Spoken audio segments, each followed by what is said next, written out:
Star Realms, No Man's Sky, and Doctor Who. This is Staying In. Sorry, I'm just clipping my nails. What's that? Just clipping my nails. Do you know your fingernails grow 2.5 centimetres a year? No. Really? Yeah. Really? They grow at pretty much the same rate, I think, as the movement of the tectonic plates.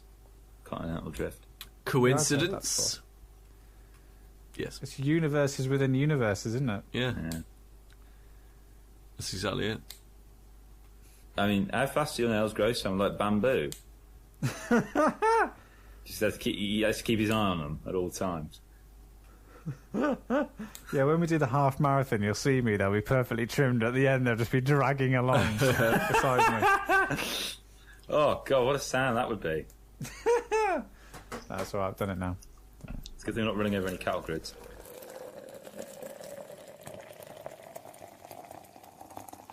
Are you playing me right now, Pete? No, I'm not. My phone is. I'm actually. Pete's on for the long con. He's playing everyone. Playing everyone.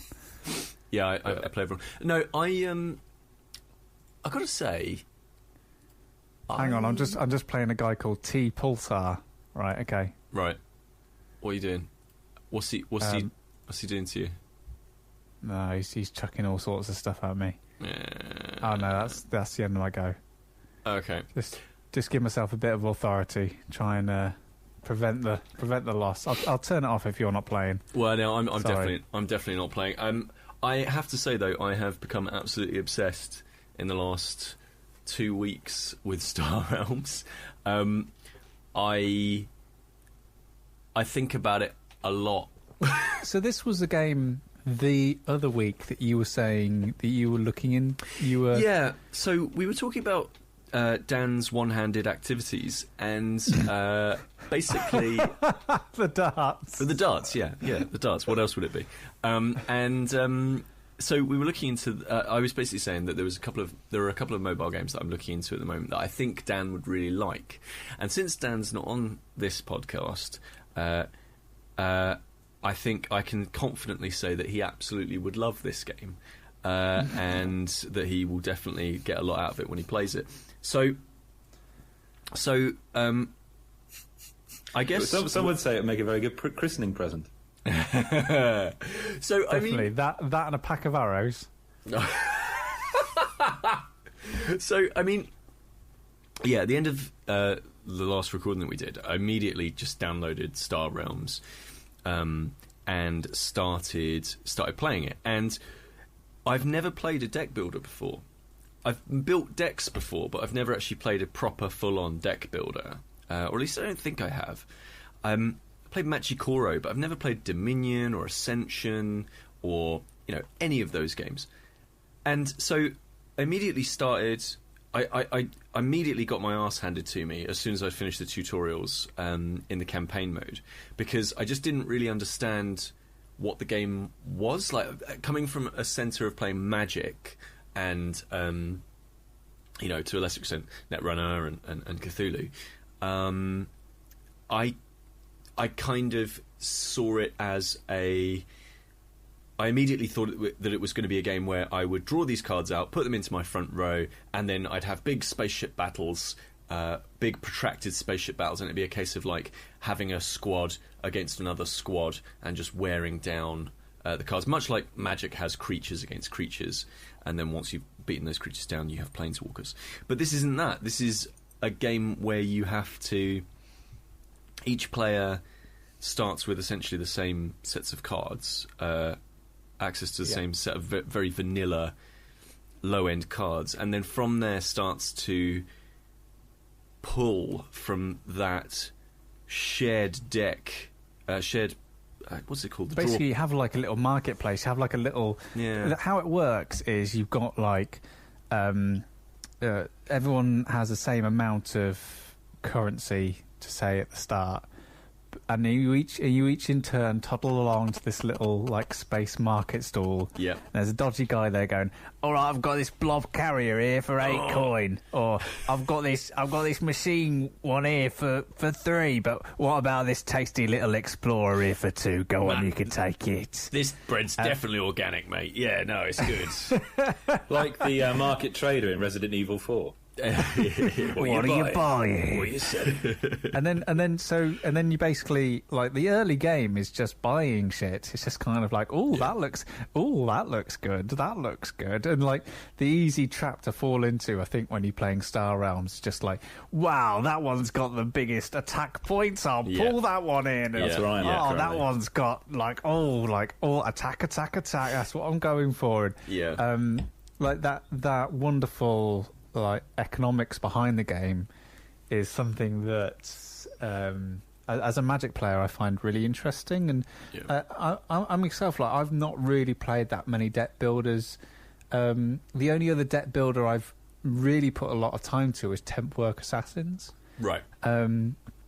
Which is a board game which is kind of a deck builder meets a work placement game. And that was a really interesting introduction to what it takes to build a deck, because the theme is very in Tempwork Assassins. Basically, you're building your deck to fight against people who are working in this office environment, and so it becomes very clear that you want to build a deck to enable you to basically beat the workers, get as many points out of your deck in order to beat their health points. So because there's only this one sort of strategy to what you're trying to do with your deck, you learn it's very easy to pick up on what you want to do and what kind of strategy you want to build into your deck in order to get the most out of it. Star Realms is a little bit more nuanced. I think there's about 4 or 5 different little meta games going on from what you're doing into your deck, but Tempwork Assassins was definitely a really good introduction for me and both my partner for Lisa. For like getting us into what this game kind of means. Right. Yeah. I mean, so obviously I didn't have that. I didn't have that experience basically. So I kind of was learning the hard way when I was playing the game, and the digital. So I've mostly been playing the digital app, to be perfectly honest with you.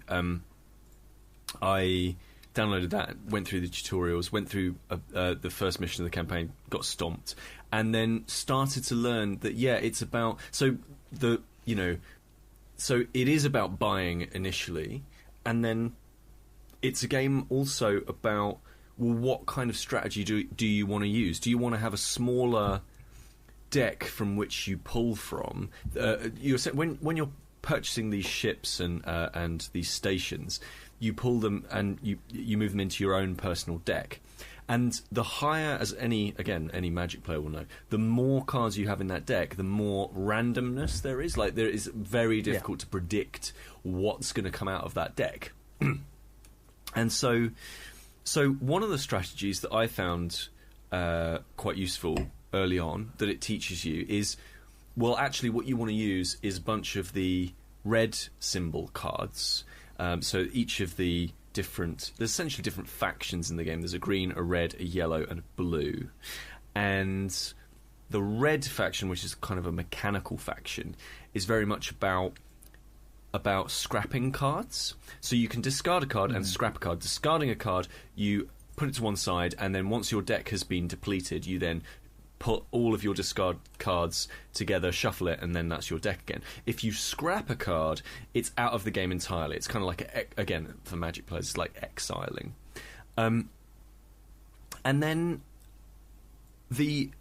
so one of the things I learned quite quickly through one of the campaigns was, okay, diminish down the number of cards that you have so that you have a much clearer idea of what cards are coming out of your draw deck, and so you learn that technique, and I was like, oh, okay, this is really interesting.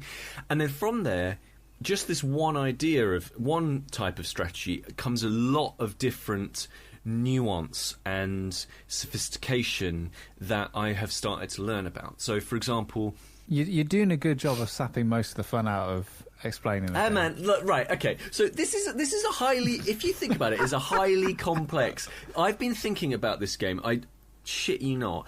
I've been thinking about this game for the last 2 weeks. It has invaded every moment, basically, and I think part of that is, and I'm sure, I don't know how you're playing it, Kris, but I've been playing the digital games, and I've been playing it across Android, iOS, and on PC, because first of all, I caned my battery on my phone, so I had to move to Android, and then when I go to work at lunchtime, I'll play it on my PC.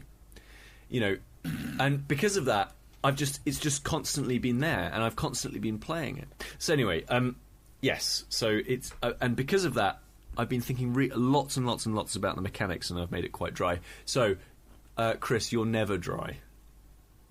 No, I'm perpetually moist. So, how have you been getting in all on the with right places? Yeah.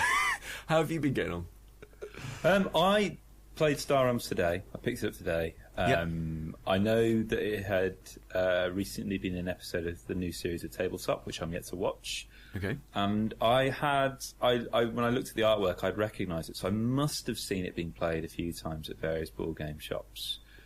And I have an Android phone because I don't have a tablet that is Apple, Android, and is Windows, in fact, so it has very limited access. In fact, the closest game I could get that was 2 Star Realms, when I put Star Realms into the shop, was, what was it called? For Windows? Is this for the Windows store? Windows Store. It was something like Badger Commando or something. It was the closest I could get.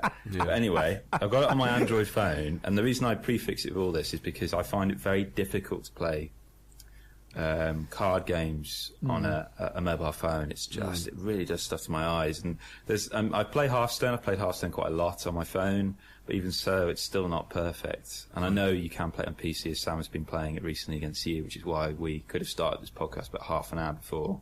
Yeah, we could have done. Me and Kris were on, and then you were just like... I just had a lovely chat with Sam, whilst just occasionally there'd be lulls in the conversation, as I could see him just transfixed on the screen, not listening to what I was saying, because he was trying to work out your strategy. But so basically, now Sam's description of like that gamer who focuses on the attack, that is currently where I am at the moment. Yeah. I've yet to pick up the nuance of it, because I'm very new to the whole deck building thing. I played Magic, I played Hearthstone, but Magic I usually play with either one of you, and you've given me a deck that you've already built for me. Yeah, that's why you always lose. Exactly. Frankly, it's the only reason I'm socialising with you. So I don't know, and I'm yet to discover that joy. What is interesting, Kris, sorry to interrupt you, is that the deck that I always give you when we're playing Magic is an attack deck.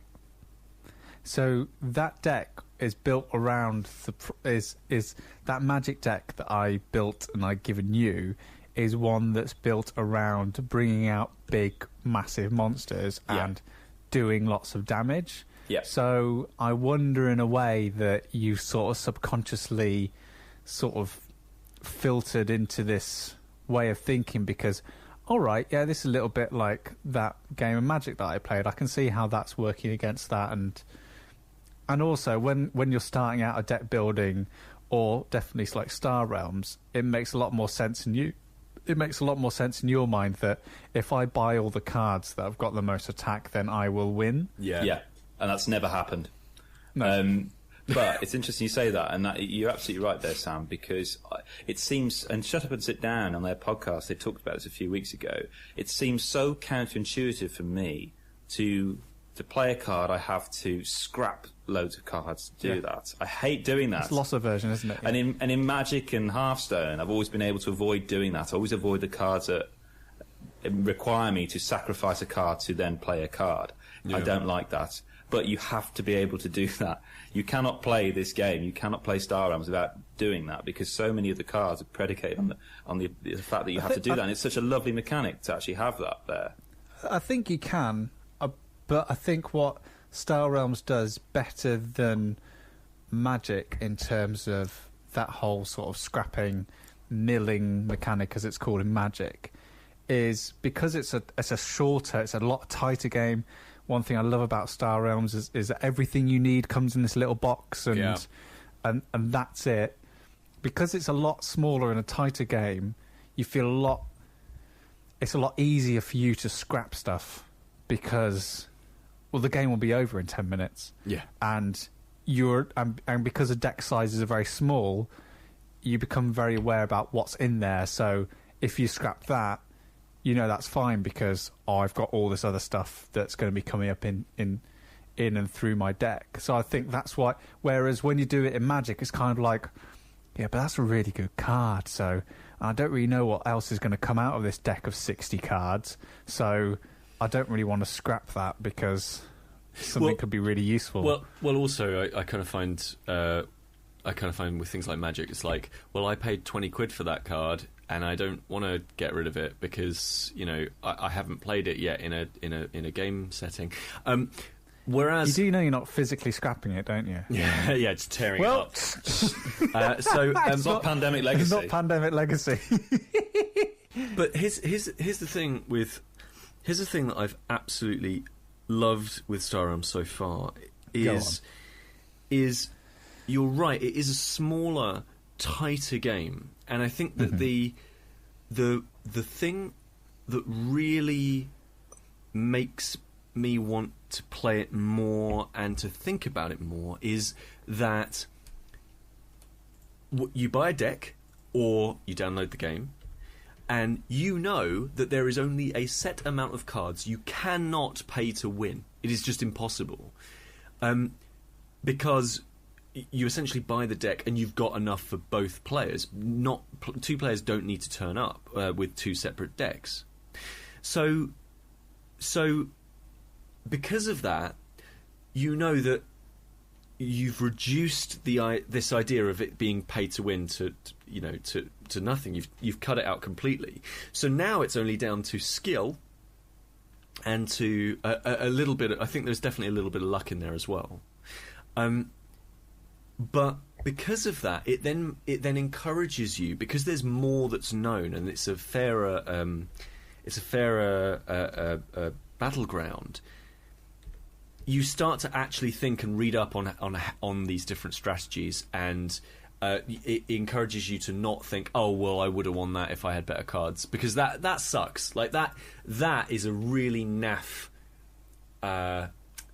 ending trail of thought to walk away from a game from, and I've never felt like it's impossible to feel like that with Star Realms. I think there's a little bit of luck involved. Definitely, yeah. You can sort of push luck onto your side by buying the right stuff and cycling through stuff, but if you don't draw the cards, then you don't draw the cards, and that's it really. But again, there's more control over your deck. Like, if you're a player who just really wants to know exactly what's coming out of it, you just start hacking away. Like, you start scrapping as many cards from your deck as you possibly can, and that reduces that risk again. So it's because of that element of luck that I've bought a couple of the expansions for Star Realms already. Right. This is the question I was going to ask, actually. Are there expansions for this game? Because you're talking about it being a tight little thing. But so, is there anything to stop Sam rocking up to a game of you and say, hang on, I've got my fleet has got this expansion? Or would you have to also have the expansion as well? No, because you only bring the one set. The one set? So what would happen? So what would happen, Chris, is there's like 10 expansions, and each expansion comes in a little foil pack like there would Magic boosters, but there's no randomization. If I was to buy that pack, Pete would buy that pack. They include exactly the same cards. There's no benefit from me buying it to Pete buying it.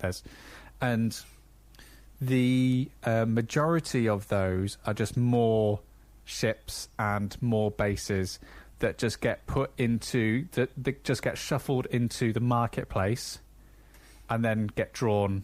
So they just add a bit more variety to. So there's no new mechanics, is basically what you're saying. But just there are in some of the expansions that I've bought add new mechanics into the game and the reason that I did that is just to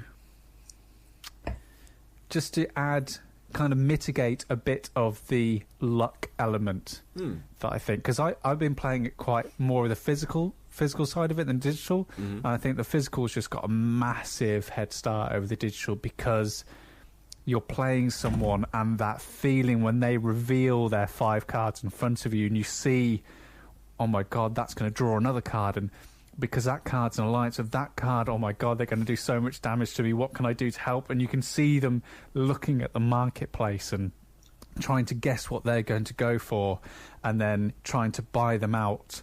So you buy the stuff that they're going to go for, rather than in the digital edition, it's like the other player takes their turn, it's over within 5 seconds. You have this, it's really cold. There's none of that wonderful interaction between the two sides. So as I was saying, the expansions that I've bought, I've done to kind of make the game a little bit fairer, and interesting is not the wrong word, probably more intriguing. So I've bought one of the Gambit expansions. There's 2 of them. I bought the Cosmic Gambit because the other one was sold out, but I will buy the other one because the other one allows you to play solo as well as cooperatively. So what the Gambit does is that you have these cards and you shuffle them and you deal them out to each player randomly, and you decide if one player could have 4, the other player could have 2. You could each have equal Gambit cards. And at any time, these Gambit cards can be played during your turn. And what the Gambit cards do is they will give you a little bit of a boost when you need it. So one of them could be add a secret base to your outpost at this moment, or it could be scrap this Gambit card to give yourself some extra resource to go and buy some with, or scrap this card and immediately take something from the market row for free. And I thought, brilliant, that's a thing that you're in a tight spot, haha, I've got this Gambit which is going to allow me to do this. So I thought that's going to mitigate a bit of the luck element, give someone maybe another try in a turn. The other expansion I bought is the Heroes, and basically they are sort of character cards that again get shuffled directly into the marketplace, and when you buy them, they are immediately activated and they go into your row, and they'll give you a certain boost, like they give you a bit of authority or have enough impact on the rest of the deck that you've got. And the third expansion I bought, which is the one that I'm most excited for, is called the Event expansion. Right. So what that does is, again, those are just cards that are shuffled into the trade row, into the marketplace. When they're revealed, an event happens that affects both players. And then that card is scrapped immediately, and another card is brought out. And that event can be anything from you both lose however many authority, or you both get attacked, or you both have to discard something, or the player with the highest authority has to discard something, or you know things along those lines. So I thought, in terms of like adding a bit of like frisson to the game, adding a bit of a sort of delicious twist into the gameplay, I thought those were the 3 expansions that appeal to me. They definitely most. They definitely. So I've bought the physical game, and I think Sam and I both bought the digital game as well, the full version of it. You can download it, play it for free, and do loads of stuff. But if you want to play online, then you need to purchase it. I've not grabbed any of the expansions, but Sam, from what you've been explaining to me, it sounds a lot like the Catan expansions, in that like the base game is still solid and that's the foundation. It's just if you want a different spin on those mechanics, then you add into it. Basically, you add up onto it. It is like a classic expansion in that way. It's like, here's a great thing, here's a slight twist on it, rather than the expansion as in the collectible card game, where it's like you just keep going and going and going and going, and it's not really an expansion, as it were. It's just a remain competitive. So you've been playing more physical, I've been playing more digital, and the online. So for me, the online is. I agree with you, Sam. It does feel a little bit colder. I think that just happens with all digital adaptations of physical games. Like, you're always going to end up with that. I've not played any digital tabletop games where they felt as warm and as inviting and as interpersonable as their physical counterparts. We talked about this time and time again. I would play card games with you guys all the time if I was living, like, you know, in the same city or close to you. And I always feel like I'm always really jealous of both of you, that you're so close that you do get to play games together. And Dan and I can't do that because A, Dan isn't a huge card game fan, and B, he's still 3 hours away in London from Bristol. And so I've always been a little bit like, oh man, that would be really, really cool. And with this, I think I found that game. Like, I found that game where I can play with you guys. Like, I can just jump in and jump out and have those cool multiplayer experiences playing card games together, even if that is, over an internet connection. Quick thing from us, a huge thank you for listening to the show. We really do appreciate it. But since there's a little bit of time between each podcast, if you are looking for something else to listen to right now and you've gone through all of our back catalogue, then you might want to try out We're Not Wizards, which is a fantastic podcast all about board games. Both Sam and I have appeared on it. Links to those shows you can find in the notes for this episode, so you can click on them and go listen to where we appeared on We're Not Wizards. So if you do get a chance, give We're Not Wizards a go. You can get it wherever you get your podcasts. Thanks. I saw No Man's Sky for very little money the other day, and it's gone down. It's very cheap. I didn't buy it because I still don't really know what the point of it was, except for to piss off some nerds on the internet, maybe? Is that...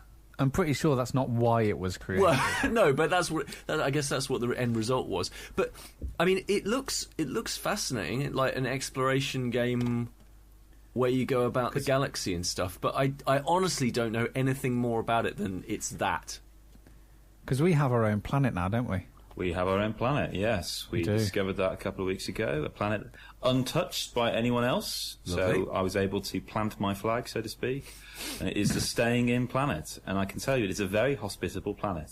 Really? It's the most hospitable one I found. You're less likely to die when you're outside your ship. Are there animals on there? Yeah, some lovely animals. I'm going to name one after you, Gungadin, actually. And it will mean that people will be able to see... The Petasaurus. The Petasaurus, that's what it's going to be called. When I go in next... Wellington Rex. I mean, there's plenty of gold underneath the surface as well. Really? Yeah. And plutonium, oddly. I like this metaphor for staying in. If you bury deep enough, there is a little bit of gold, but you really got to bury deep. Yeah, but most of the time you just hit radioactive. It's, hit or miss. No, I didn't buy this game. My girlfriend bought it for me because I'd showed her the concept and she was really intrigued by it, and so she bought it and we play it together. So we just passed the controller back and forth between the two of us. I was going to say, you on the D-pad and her on the face button. Yeah, it's like brothers tale of two sons. I have one half the controller, she has the other half. She generally just likes being in the ship and just shooting things. Yeah. Again, maybe other metaphors. I don't know. Yeah. But she's not harming you anymore, Chris. So. Gets out of the system. What are you shooting? What are you doing? I'll explain the game. For the uninitiated, basically, No Man's Sky is essentially a game that was bought by many people because it really piqued their curiosity, and I think that's why she purchased it. It's because not many people knew. They had understood the concept. They didn't, as Pete was saying, didn't really understand any kind of a narrative, because basically the premise of the game is that it's pure exploration. And when I say pure exploration, it is. Basically, it has this very sophisticated software that generates planets. It basically has a universe.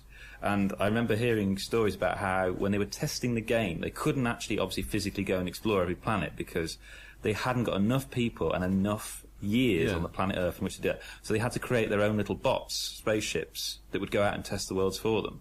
Right. They couldn't actually physically do that. Yeah. And it's got this fantastic loading screen, which is basically this beautiful coloured. Imagine the old Windows 95 screen of the stars coming towards you. Oh, yeah. All these rich, beautiful colours.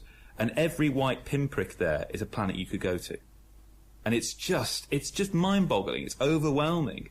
But the main thing is, once you get over that, actually how well does the game stand up? And the best way I've found to cope with it is to play it in very small doses. Because when you leave some time to pass, then that being overwhelmed again becomes something suddenly new and exciting. So we play it in kind of real stops and starts, and that works best for us. You don't really want to spend a prolonged amount of time with it.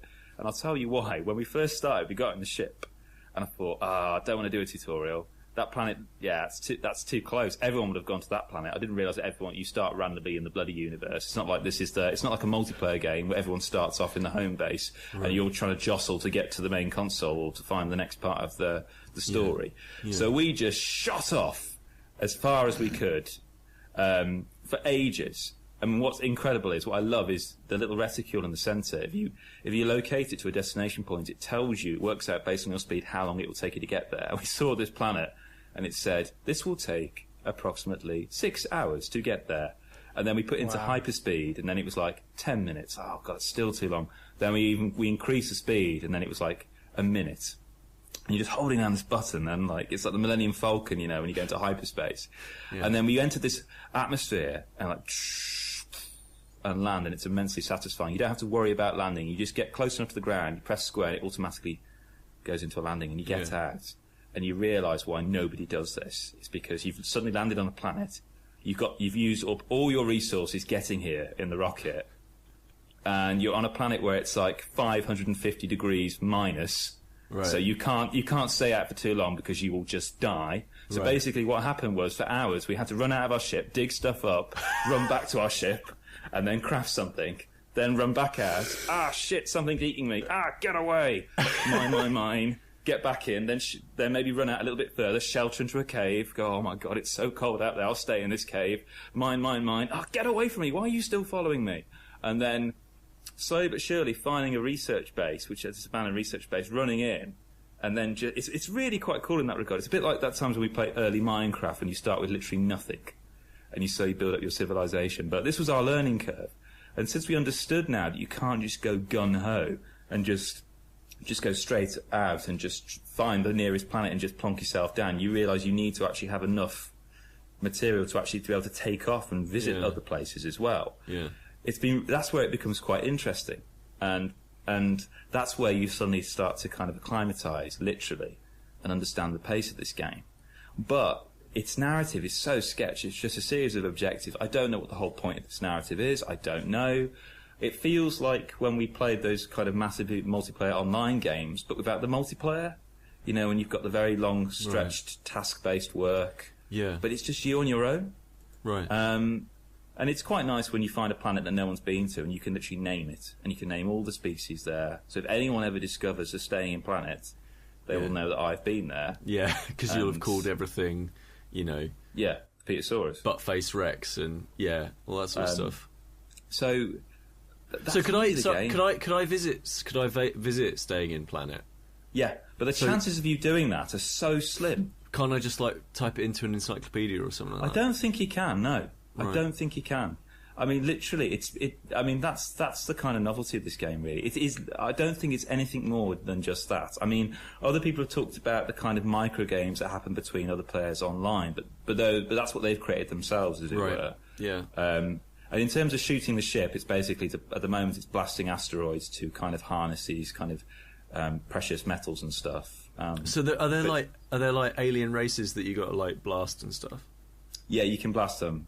Sometimes you have to, because they are trying to kill you, essentially. So, but are there other aliens out in space, and they're in their own jets? I haven't encountered any yet. I think there is. I think there is a kind of a enemy in this game, but I've not encountered any yet, and I'm not sure whether that's just my kind of willingness not to kind of adhere to narrative and just go gun ho to the furthest planet away I could get to, or whether the game's waiting for me to advance a little bit through objectives, because there are objectives, to then start to introduce those to me, really. It's an interesting game. I would never have bought it, but I'm glad I'm playing it. I mean, this is what I love about gaming. I think sometimes we forget this, that literally all of that game is just a disc.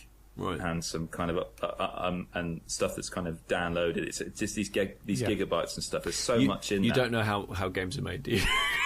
No, I do know how games are made. I'm I'm not talking literally. I'm talking philosophically in terms of our perception of space. Sure. I'm writing a lecture at the moment for my students on cyberspace performance, and I was trying to find Microsoft are currently experimenting with using DNA to store data. Okay. And they've managed to work it out. Like a gram of DNA can store a billion terabytes, basically. I remember this. A gram of DNA, and they've managed to actually encode. The tricky thing is in encoding it. There's this particular company they work with, Twist, that is encoding it onto the strands. But you can literally use a gram of DNA as like the world's biggest memory stick.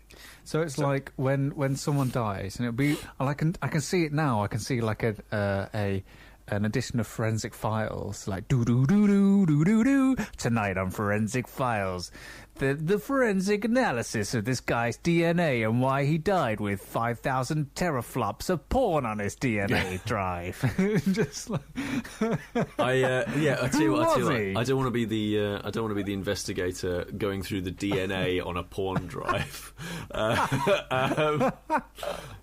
But those ideas of like space and stuff, like it's those things you can't conceive of, and you can't conceive of the fact that you are playing in a universe within your own universe. It is extraordinary. Yeah.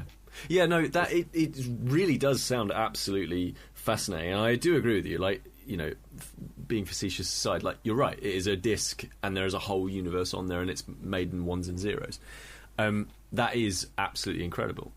I have to say, I've been going on a bit of like a sci-fi kick recently, and I really do like this idea of spacecraft and exploring and going out there and stars and galaxies and all that sort of stuff. And that is something that I think there's going to be a lot more sci-fi. I kind of want to explore a lot more sci-fi now, and it sounds like you're essentially doing the same thing, Kris. So you were saying like it's little 30-minute bundles of time. Yeah. Is this a game that you could play for longer and just like space out? But is it a game? Is it a game that you could like I don't know, put on some headphones and listen to some music, or you know, listen to a podcast or whatever it is, and just like get lost in it? Or is there not enough there? Or I mean, theoretically, you could. I mean, I will say that the actual soundtrack for the game is really cool. Yeah. It's this kind of lovely, kind of light electronica kind of music. It's really lovely. The only problem is that, yes, it's a random generated series of planets, but the generations themselves aren't too dissimilar. Okay, this planet's hot. That creature's the same one we saw on another planet, except slightly bigger, with a slightly different head. The flora and fauna aren't that particularly different as well. I mean, I've only really been on 4 or 5 worlds, but they're not being that gravely dissimilar. For longer periods of time, yeah, I could do that. I mean, once you know what you got to do, and it's that kind of task-based kind of process, you can easily tune out of it. You can have a conversation with someone while you're playing it. You don't really need to be that heavily invested in it. Yeah. I think if I had the game, I'd play it like Kris and his girlfriend are playing it. I imagine the more you play it over longer stretches of time, the more similarities you see between things, and maybe start to are able to peek behind the curtain slightly and see where the dots are joined up with like the character creation, and just like, oh right, so they're obviously just like cycling through the same heads and bodies until like a creature is made, like one of those machines at the seaside. Like, yeah, machine at the seaside. What do you mean? Well, you know, they're like they're at the seaside. I think they used to be in like Pizza Hut and stuff like that, where you'd have like something that you'd roll around at the bottom to give it legs. Then you'd roll something in the torso, and it'd be like 5 different options of torso, like a fat woman and a sailor, and then. Have you never seen anything like this? Sam, I think you've. Is it like that game of the paper where you fold it over, somebody draws a head, then you fold it, and somebody draws a torso? Yeah, but these are like a physical thing. So you'd have like 3 rolls, like 3 just like, a bloke cylinders. Inside, just screaming in agony as his various parts of his body. You have 3 cylinders. Around. Hang on, let me describe it. Okay, describe it. You have 3 cylinders. Like the top cylinder would be the head, the bottom would be the torso, and the bottom one would be would the torso. Yeah. The top would be the head, Yeah. the middle would be the torso, Yeah. and the bottom would be the legs. Right. Okay. And there'd be 5 different selections of each. So when you went there, Yeah. you can have a head, like a woman's head on a strongman body, and then like skinny clown feet. And that's it's how like No that. Man's Sky is made. All right. That's probably what, that was the beta, wasn't it? I literally, I've never heard of this. I think I've heard of it. Sam just said it then. I've never seen it though. Is this how you choose what you're going to wear every day, Sam? You just have like. I don't know what I would type into Google to find an image. To Be very, very careful. this is a real thing. I mean, do you not mean? I mean, we had like sticks of rock. That was a thing. They were real. talking about? We had sticks of rock. That was what we saw in like beachside piers and stuff like that. Like, I don't. I'm not saying it's like, oh, massive, let's go. Should we go down the beach, Sam? We can make sandcastles, we can ride a donkey, and you can make horrible human beings out of that spinny thing you like. I'm just like... Sam, where did you holiday? The island of Dr. Monroe? I'm just saying that it's something that you find at a place like a seaside where it's like catering for kids and to keep them entertained. Right. How many permutations would that be? And you also had them in books.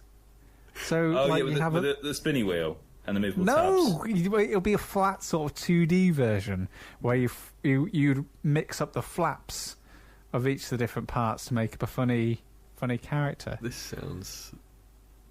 I've never heard of this. Maybe that's my sheltered upbringing. I don't know, but We don't lend games anymore. Do you remember when I used to go to school and we'd be lending each other games like nobody's business. Do you not remember that? Yeah. It's going to be like the body scene again, isn't it? Like, shit Sam remembers, but never actually happened. Yeah. Like, no, I remember doing that. Yeah, it used to be like, oh, I'll borrow that game off after you finished. Yeah. Fine, yeah. Can I borrow that off you? That never doesn't happen anymore. I've never asked Kris. Kris only lives down the road from me, really. I've never, like, I just feel like, oh, can I borrow that off you? I think we borrowed a film off him, but that's been about it. You borrowed Metal Gear Solid 5 off me. Yeah, still not played it. You're not welcome. Right.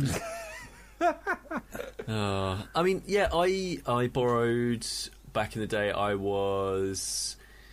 That's how I played Metal Gear Solid for the first time. That's how I played the first disc of Final Fantasy VII. The first disc. Yeah, because there was a scratch on the disc on the video. Better than the second disc, starting with that one. No. Really Well, awful. yeah, but I because you used to not be able to skip cutscenes in Final Fantasy. So, because there was a scratch on the final animation on the first disc of Final Fantasy VII, I couldn't progress past it. So I never actually saw what happened to Ares in the temple. So, I had the same thing with Metal Gear Solid. I lent it to a mate. I Yeah. got it back missing one of the discs. you're joking. The second disc. Or maybe I lost it. I know for a fact that he did lose the disc of Grand Theft Auto. How? I don't know. How do people lose things like This is that? why I don't live. I mean, people are a lot more trusting in rugby where Sam grew up. I don't really lend games. I lend games to you guys, but I never really lend stuff. I just think like first of all, I would never ever ever borrow or lend a comic book. Like I just like no. If you want to get your greasy paws all over something, then that's fine, but do it on your own time and dollar. The games I don't mind lending, but you kind of have to accept that you might never see it again, because it's really difficult when you've lent a game to be the person who says stuff like, oh, could you bring that back in, because could you bring that back so I can kind of have my game back, please? Because when you're a kid, that's absolutely fine. You're like, Barry, you've had the game for 2 weeks, you should have completed it by now, because you've got nothing else to do because you're 7. You should have completed that by now. Why bring it back? It's my game. Barry, I want Double Dragon 3 again. Right. It's like when you've got those mates. It's like you got those mates. You lend them something, Yeah. and they end up having it longer than you actually had owned it. Yeah, exactly. Exactly. But here's the thing, as an adult, if you start saying, "Oh, can I get that copy of that game back?" it starts to feel a little bit like I always start to feel a little bit like I'm imposing then on them. Like, why haven't you completed it by now? Like, why have you not just like cleared all of your decks to finish this game that I've lent you? Depends how many hours you leave before you ask them. Well, like 20 minutes or so. No, but like, for example, like, you'll lend a game to somebody and then like 3 months later, like, oh, how are you getting on with it? And then they'll be like, oh, I've not even started it. And you're like, why did you fucking borrow it from me? Like, It's propping up my desk. yeah, exactly. It's like, it makes a good windbreak. Yeah, I don't know. But I don't know. That's why I don't really borrow things anymore. I just sort of go, oh, I have it. Just have it. I think more now I'm pushing stuff on other people. So Right. I'm going to. So me and Kris are hooking up this weekend. Sweet. So we're going to play a bit of Star Realms Physical Edition. We're going to play a bit of Hey, That's My Fish. Nice. Because I need to get Chris's corroboration that it's going to become one of Chris's and Sam's breakfast games. Which deserves its own show. Or It does deserve its own awards show. every year. We should do that, shouldn't we? We should have a little trademark. We've trademarked the IKEA game, and much to the chagrin of IKEA. But yeah, we should have official breakfast games list. We kind of Kris and I kind of do. Oh, okay. We do have a list of games that are official Kris and Sam breakfast games. Okay. I think we do need to have a. I think we do need to dedicate a show to breakfast and stuff like that.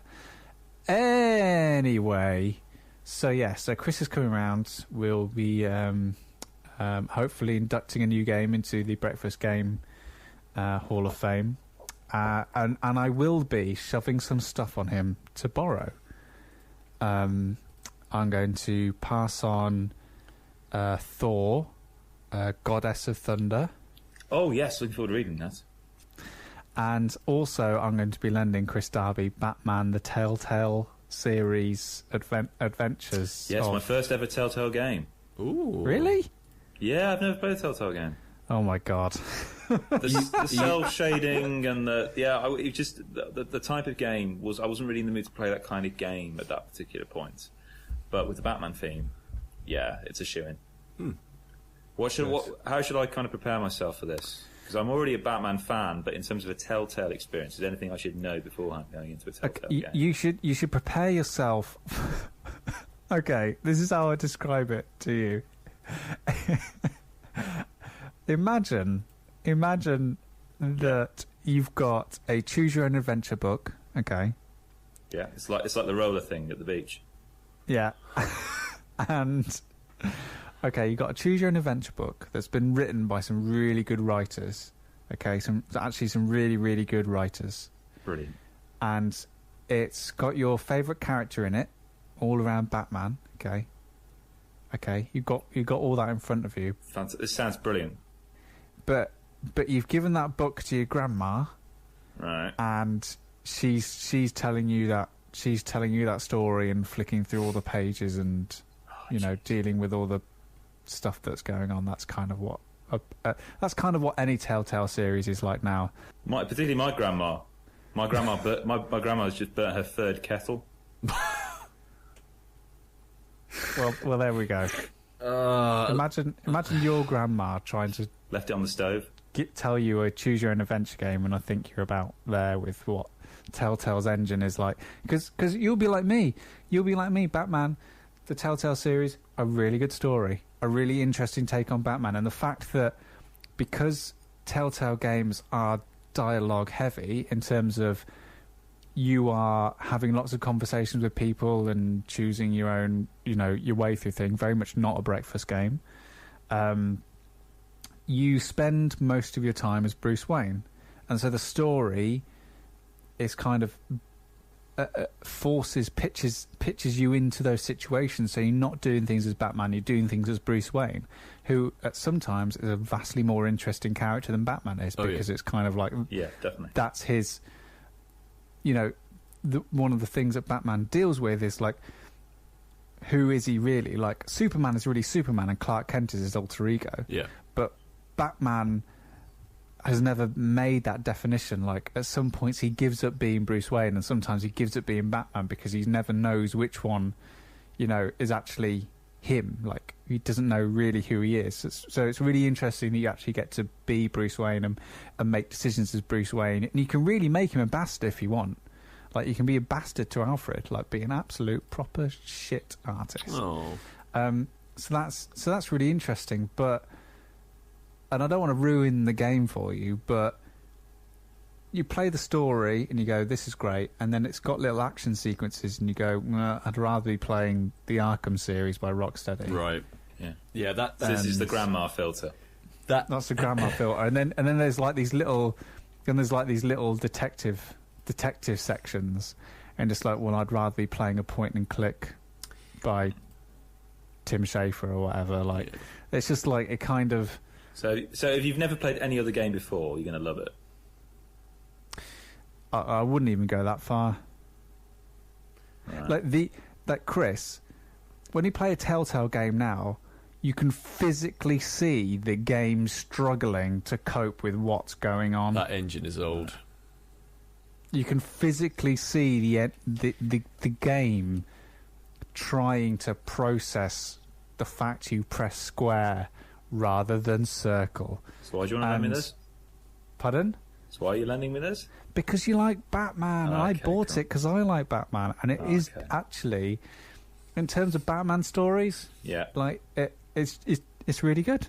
It's a really, really good story. Oh, I look forward to playing it then, Sam. And there are some things that I enjoy about it. You'll be done with it in 6 hours. It's episodic, so you can do an episode an evening, and you know, that's fine. And they are good companion games. Oh, what you mean, like with a pal? Yeah. Sit on a couch and play with someone, which could be a new Sam and Kris derivation of games. Companion games. We've got breakfast games and companion games. Yeah. Of which No Man's Sky is now the first one. Official entry into the pantheon. Even though the last series of Game of Thrones I didn't think was that good, what I do love about the distribution of Game of Thrones and American Gods is it's not done in binge format.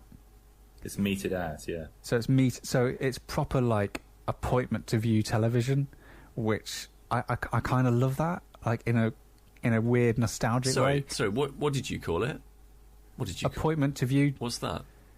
So you make an appointment to view that show. Shit. Game of Thrones is Monday nights at 10. Right. I've got to be home to watch that. Right. Yeah. Rather than, I'll watch that during my lunch break on Netflix. And then during the week, you can chat to your mates saying, theories and things like that. Yeah, what's going to happen next week? Because binging, everyone's at different levels. You can't have those kind of conversations, these kind of conversations in between episodes. Because if somebody says to you, okay, Game of Thrones, I like Game of Thrones, what season are you on? I'm on 5. Oh, I'm only on 2. And that's it. Conversation's over. Oh, I won't spoil it for you. Yeah, or you just don't watch anything because, like, the last season of Black Mirror, which is one of my favourite seasons, came out all in once, so I just never... I still haven't finished it. And mainly that's because the season is so intense, I can't binge it. Right. If they released Black Mirror on a weekly basis when it first came out, I probably would have finished it by now because... There's enough time between each episode that's like built into the release schedule that I'd be ready to watch it. But I finished one episode of Black Mirror just feeling absolutely drained and sort of... You don't want to binge it. I just can't. Like, the writing is that intense. But now with this new series of American Gods, the new shows are out on Amazon. I think it premieres in America on Sundays, and then Amazon release worldwide on a Monday. So it means that, like, today when we record this is a Monday, I got up and, you know, I was able to watch the new episode, and like knowing that I've got to wait a week now for the next one, I'm just really excited. Like, I'm thinking about the episode I just watched, and it's like staying with you, it's percolating, it's really, really good. I've got a fond nostalgia for that sort of release method. I don't think it works for everything, but I think like something like American Gods, this like layered Gaiman product, Right.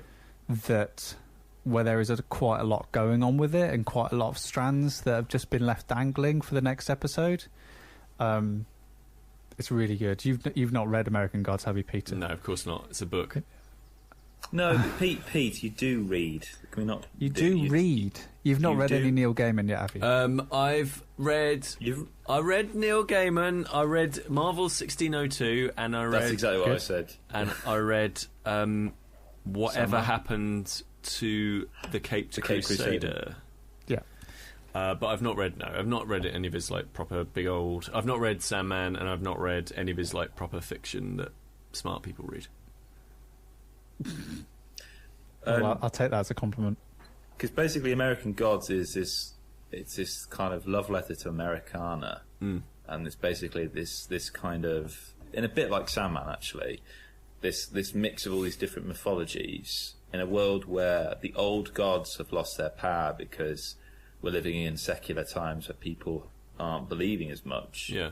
So they just exist. They live amongst us, and instead they're being replaced by these newer gods, like gods of technology, that kind of thing. It's about how the old gods and the new gods intermingle, and how humanity's caught up in the middle of all this. Really, that's basically the show. Yeah, and it's got Ian McShane in it. Ian McShane. He was the man who. Go on. He was. Hold on. He was the man who. He's Lovejoy.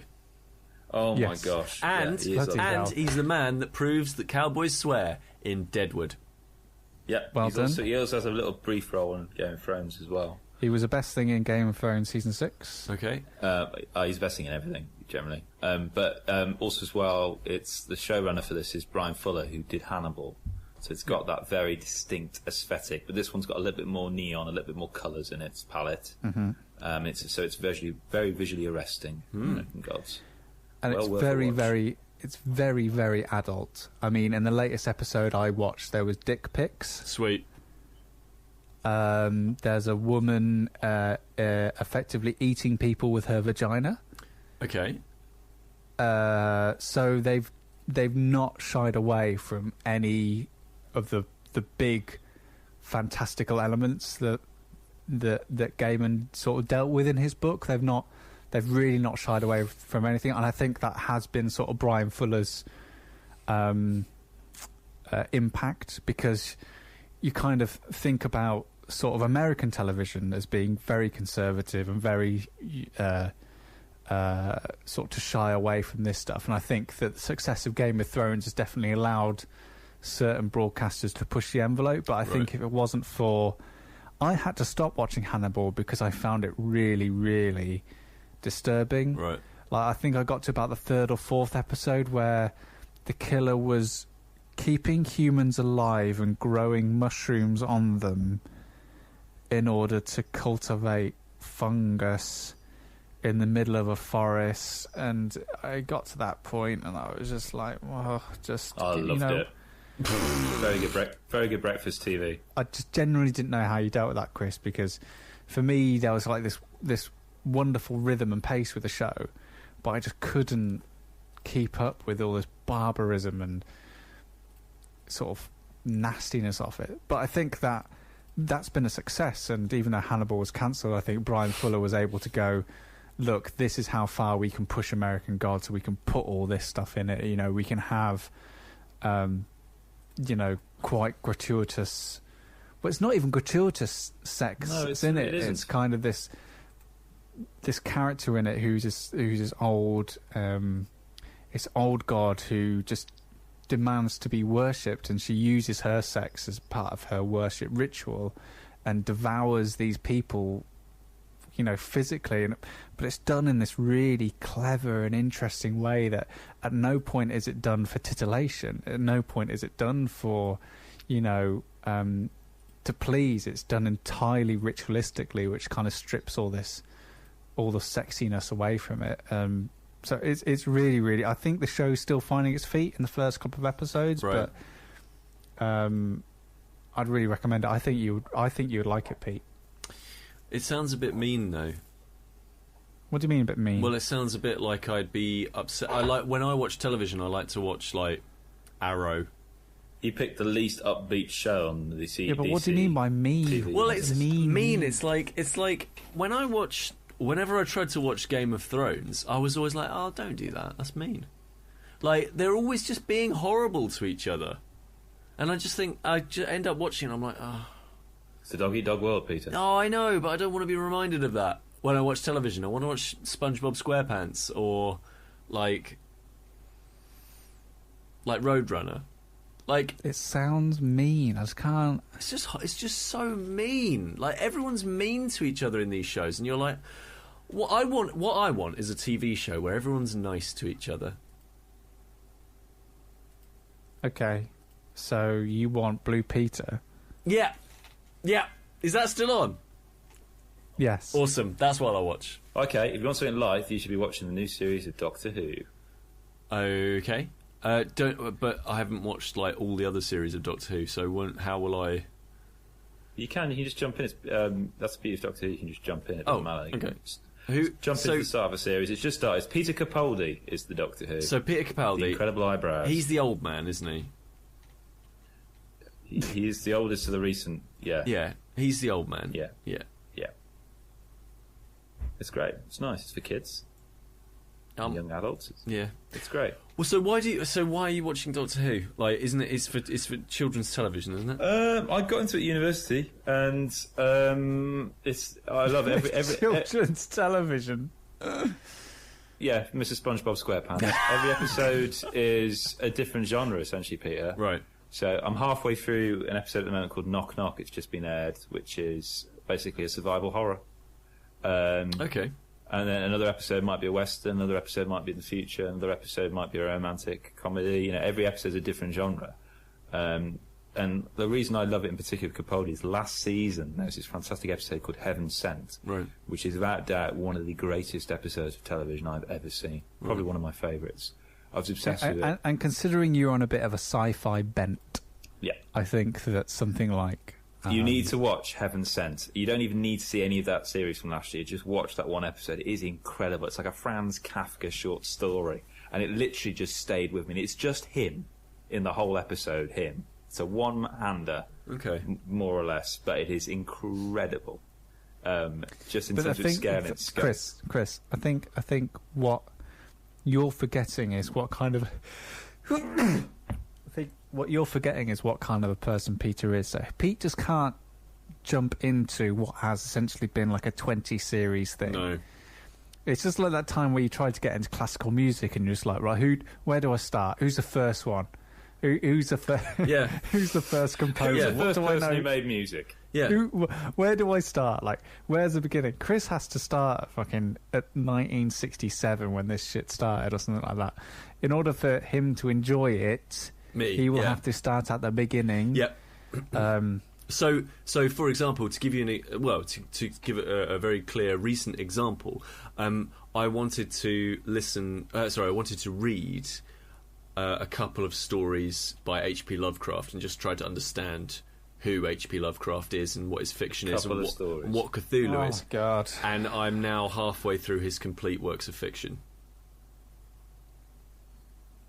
Chris, you know that the next game that you and I are going to play cooperatively is the Arkham Horror, the card game. Yes, I'm looking forward to It's that. like us finishing Pandemic Legacy and then me going, right, here's the reading list. Yeah, it's like it's like you going, right, I'm going to play Pandemic Legacy. First, I'll go to medical school for 7 years.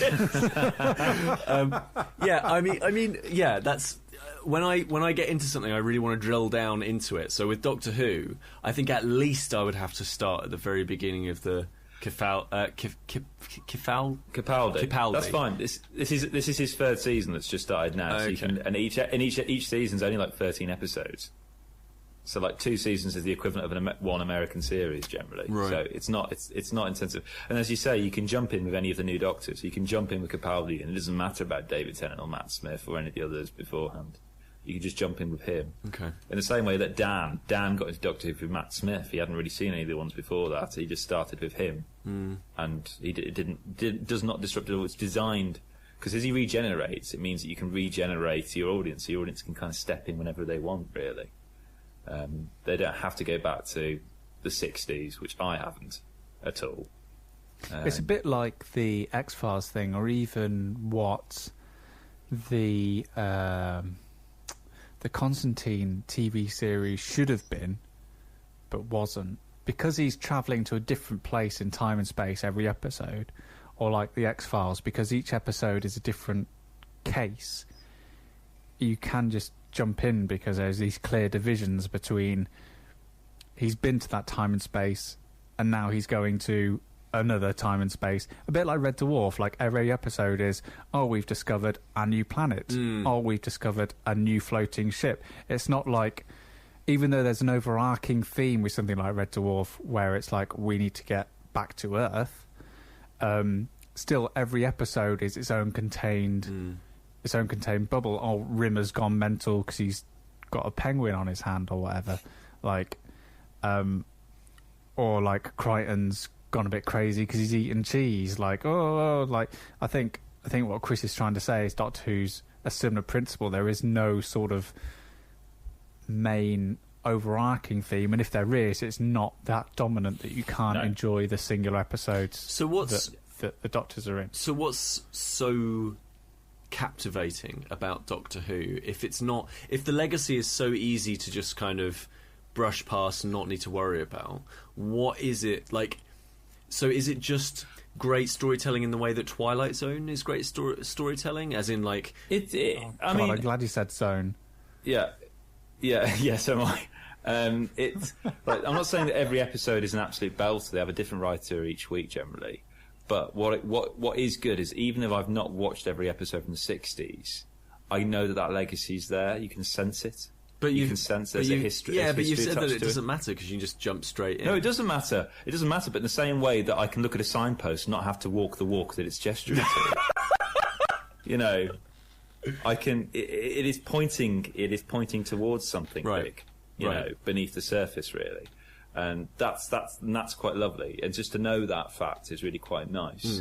And the fact that its whole philosophy about regeneration is that, you know, that those previous kind of incarnations are not gone; they are still there. And Peter Capaldi is the oldest one of them. And that having, knowing that you've got that, literally that connection all the way back through history, it's extraordinary. And yeah, there's some hit or miss episodes, but there's some absolutely bloody brilliant ones. But like, I could just say, Pete, okay, that it's on Netflix. Just watch these episodes and you'll have a good time, and you won't feel cheated by that fact. Okay. At all. I'll be up for that. Easily. I'll be up for that. Because I think you need to. Because I do worry about you sometimes, Pete, that you don't have anything that you can watch just in a kind of casual way. And I like the fact that you commit to things fully. You heavily invest in stuff. I mean, it's extraordinary. But do you have anything in your life like that you just casually kind of engage with, or is it just literally okay? For me to fully understand this and enjoy this, I have to go full into it. I guess everything can go from the beginning right to the end. I guess like we watched The Simpsons a little bit. Okay. I mean, if you just sat down and tried to watch all the Simpsons episodes, I mean, how many of those episodes have there been now? Oh, I mean, I would love to do that, though. Like, I would love to go from the start to the end of Simpsons and just up to current point, because that would be absolutely fascinating to see how the stuff's changed. But, I mean, I don't know, like, I actually don't think there is. I usually have, like, a goal with what I'm doing. There's usually the goal of like, understand this character. Like, so with Batman, for example, like there's only a few more graphic novels where for me to get before I go, I think I've got a pretty good grasp of who this person actually who this character is. You've not read those novels in chronological order. No, and I don't need to, and I don't need to. But a little bit of me is really annoyed that I haven't. Like, so I have tried wherever. I don't think you'd understand Batman if you read him in a chronological order. No, I think Batman's. I don't think you get a sense of a man. I don't think you would understand the classical music if you, if you listen to it in chronological order. It doesn't have to matter about understanding it, does it, Pete? It's about actually just appreciating it. It's not necessarily about going into it from a chronological order. It's more about the reason that I'm going through Lovecraft's work is because I want to understand, the man's over fiction. And actually, as you see the character arcs as you see the Cthulhu mythos begin to change and adapt and grow, actually it is useful to see that from a chronological perspective. Equally, it's useful to see Lovecraft refine his craft, as it were. Lovecraft refining his craft. Nice. Thanks. It's useful to see that because you see him change from this very, very, very confined, scared man who is very nerdy, very painting himself up to be this proper Victorian gentleman in a time that was not Victorian gentleman time. Neither or the location for it either. And really quite nasty and sexist and racist in places, certainly compared to today. And then you start to see his work evolve, and as it goes through these, as you understand, because obviously I'm reading a biography of his at the same time, as you understand, like, it's going through his life and what he was going through, you start to see how his fiction changes. And so he starts to be immersed among people from different cultures, and suddenly, lo and behold, he drops this idea of he drops a lot of the racism from his work. It never quite goes away, but a lot of that starts to sort of subside and become something very, very different. And that is useful, and that is better for me to understand who Lovecraft actually is. Incidentally, there are 618 episodes of The Simpsons so far, Pete, so that would take you 206 hours to watch all that. That's all right. Hang on. It's doable. 206 hours. That's about 8.5 days solid. Yeah, it's doable. That's just over a week, isn't it? That's like style. 4 RPGs. Lads. Knock, knock. Who's there? Dishes. Dishes who? Dishes Sean Connery.